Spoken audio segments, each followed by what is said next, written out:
Welcome to Dulcimer Diary. This is Seifert. I'm going to do something today some of you won't like. I have a chromatic dulcimer in my lap. If you're not into that, you might want to pass on this one. My goal is to play this thing in any key fluidly and know where I'm at. It's not the way it's been. You know, there's certain keys I just function in better. I think better. You know, in chromatic dulcimer, you develop some patterns. And if you just shift those patterns left and right, you can play in other keys, but it always feels like I'm faking it or getting by in certain keys.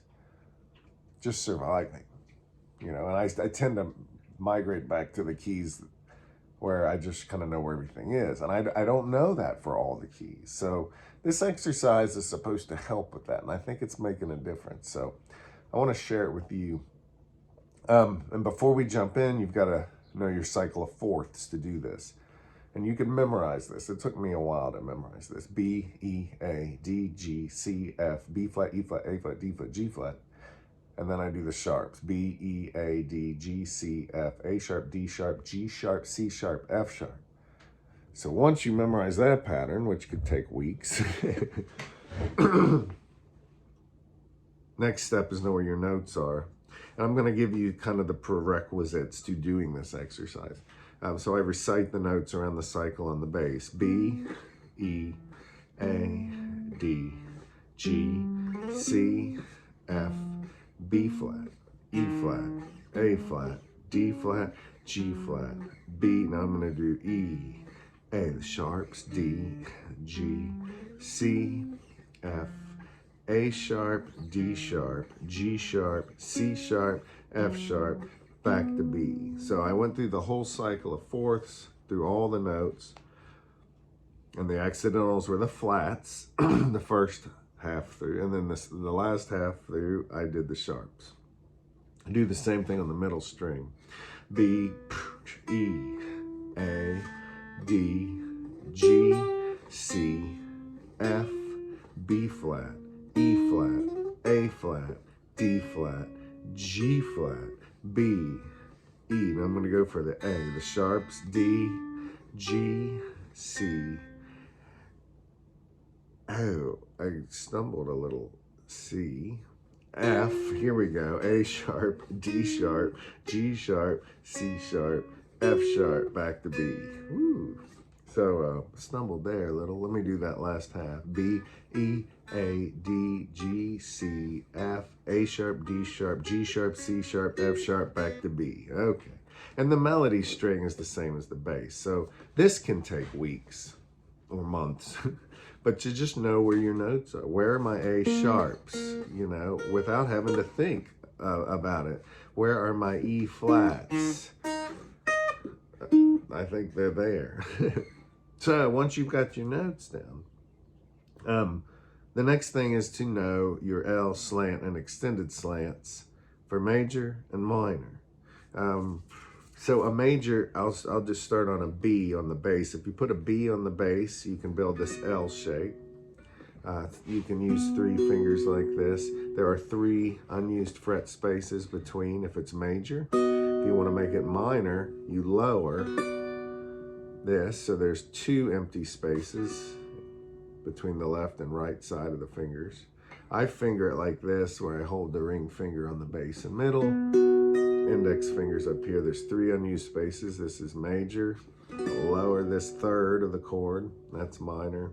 And it doesn't hurt to spend time learning root, fifth, third, so that you know how to turn this shape into all the chords. In fact, this L, which is now major, if you lower the third, you get minor.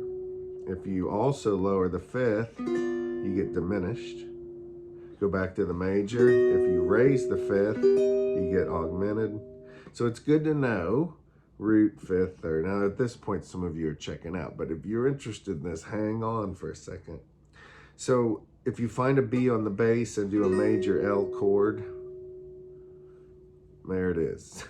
If you put a B on the middle string and do a slant, that is also a B major. The left side, there are no empty spaces between these fingers. The right side, there are empty spaces. 1, in fact.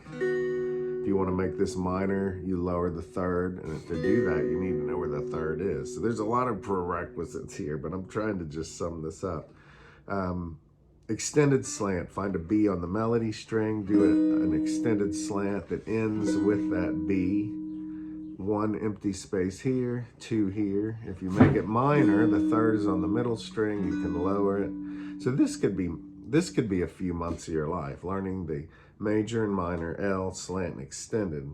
For instance, here's all the B majors. They got a slant, an extended, and an L, and then back up to the slant. I mean, that's taken me a good bit of time to be able to do that. Once you understand how these shapes are built and the difference between major and minor, and once you know where the root, the third, and the fifth are, and you might even do diminished and augmented, you can move each one of these shapes around that cycle of fourths I was talking about earlier. So I'll just do major L shapes, and I'll always put the bass, the root on the bass. And I'm not just trying to follow a pattern here. It's very important to additionally think of the root.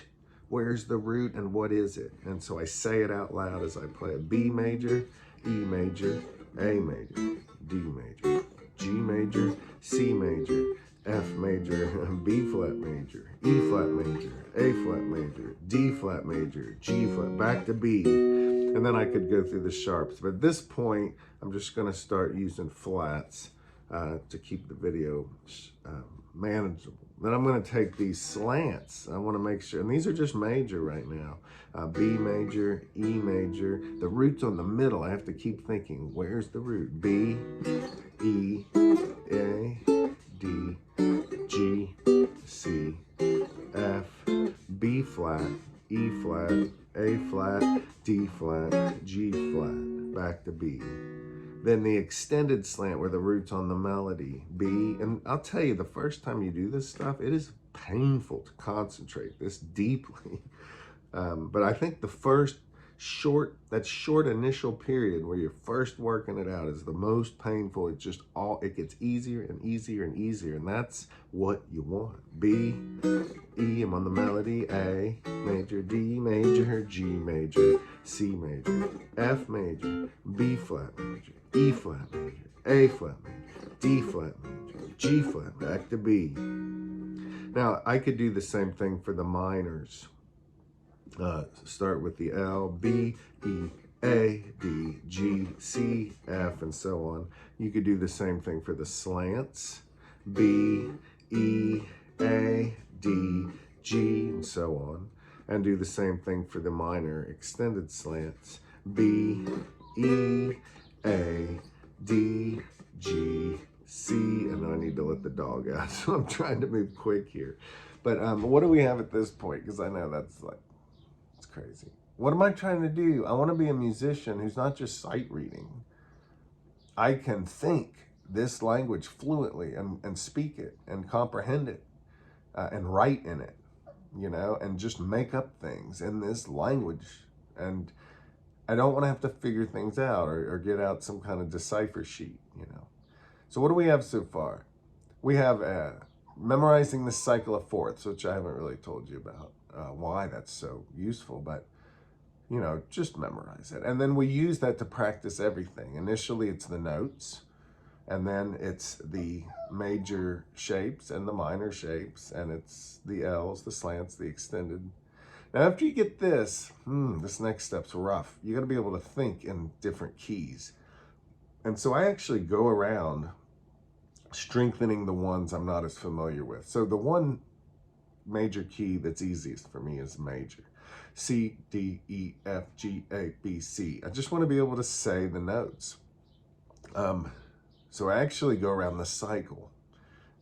And this is away from the instrument. B majors, B, C sharp, D sharp, E, F sharp, G sharp, A sharp, B, back to B. Now I go to the key of E, because I'm going around that cycle. E, F sharp, G sharp, A, B, C sharp, D sharp, E. And this stuff, I mean, I know this stuff on paper, but to be able to recite it without thinking, It's so important. Next is A, B, C sharp, D, E, F sharp, G sharp, A, and then on to D, D, E, F sharp, G, A, B, C sharp, D, and then E, E, F sharp, G sharp, A. And those are the sharps. What about keys that have flats in them? B flat, C, D, E flat, F, G, A, B flat. Now I have to think a little more on that one. So it turns out some keys are more useful than others, and I think the way it works is B major, E major, A major, D major, G major, C major, F major, B flat major, E flat major, A flat major, D flat major. We don't do G flat major as much. It's kind of weird with a lot of double sharps. And then there's sharp keys. We don't do much of A sharp, D sharp, G sharp, but we do some C sharp major, F sharp major, and there's always exceptions. But I just want to be able to recite these things. All right, now here's the next part, and this is going to kill you. You know, the first, fourth, and fifth chord in every key is major, and the second, third, and the sixth is minor. So now, when I'm saying these letters, I want to either say major or minor after each one. And I'm actually going to leave out the seventh note of each scale right now. For our purposes today, it's more important to think of the first, second, third, fourth, fifth, and sixth chords, not the seventh, which is diminished. I'm just going to, because it functions as a 5/7 chord. So now, when I'm walking around the house, I want to be able to recite the major and minor chords. So in the key of C major, here's the chords. The first chord is C major, 2 chord is D minor, 3 chord is E minor, 4 chord is F major, 5 chord is G major, 6 chord is A minor. I bet I sound insane on this video. And do you need all this to be able to play music? No. If you live in Nashville and you get invited to a strange session with key changes and all kinds of nutty stuff, does it help to be able to think fluently like a professional musician? Yes. Am I there yet? No. All right, so you have to think functionally. The 1, 4, and 5 chords are major. 2, 3, and 6 are minor. So watch this. And this is the exercise. You take, this is pretty cool. I'm going to go ahead and do this. I want you to see this on a G, in the key of G major. I'm going to start with an L chord. I need a G major for the 1 chord. I need an A minor, so you just do another L for A minor. The next one is B minor, and I want to keep my hand all in one area. Using good voice leading is important right now. A B minor is an extended slant. I need a C major, which is another extended slant. For the 5 chord, I need a what? A D major, which is a slant. And then for the 6th chord, I need an E minor, which is another slant. So what's cool is as you work through these 6 chords in the key of G major, the first 2 are L, the second 2 are extended slants, the next 2 are slants. And it's major, minor, minor, major, major, minor. Listen to that. Major, minor, minor, major, major, minor. So that's an interesting pattern. And you take this example of playing through all the chords in the key, starting with the L and keeping everything right here.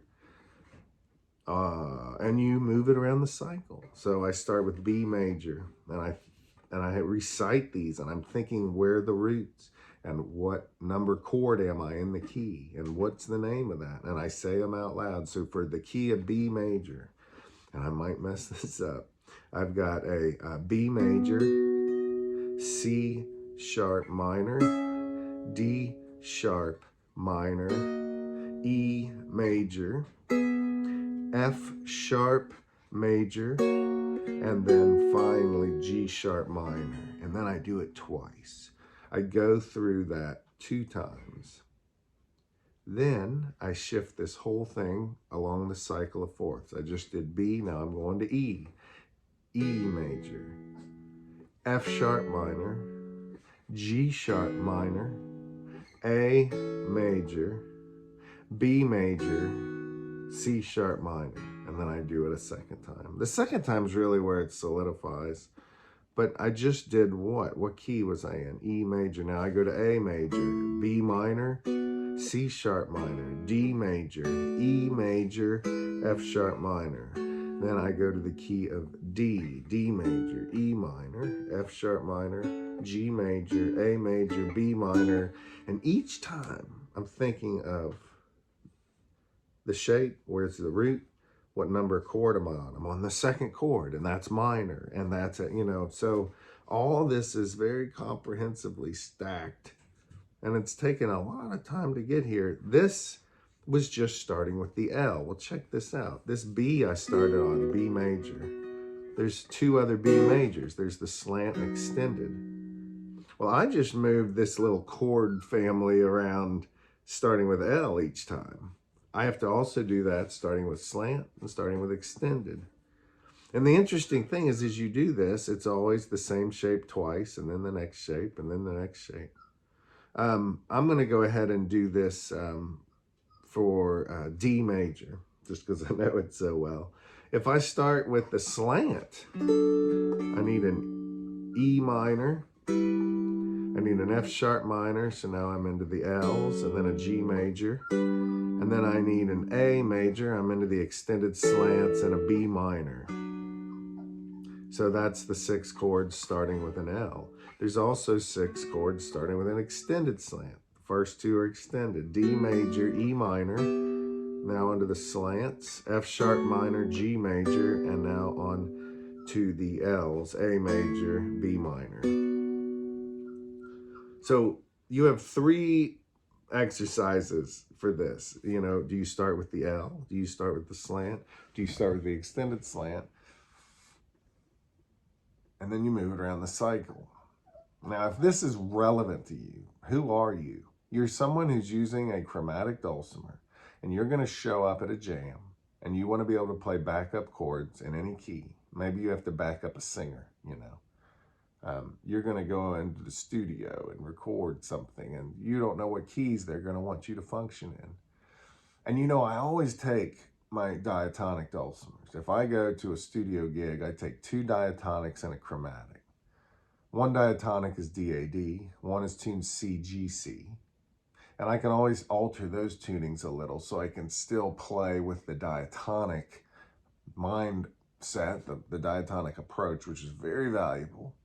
But should I need a chromatic, which means it's going to be fancy chords and possible key changes, I want to have the chromatic with me. And how many people need all this? I don't know. Maybe some of us just do it because we like it. But what I find is sometimes I get these opportunities. They don't come along often. And I want to be able to pounce on it.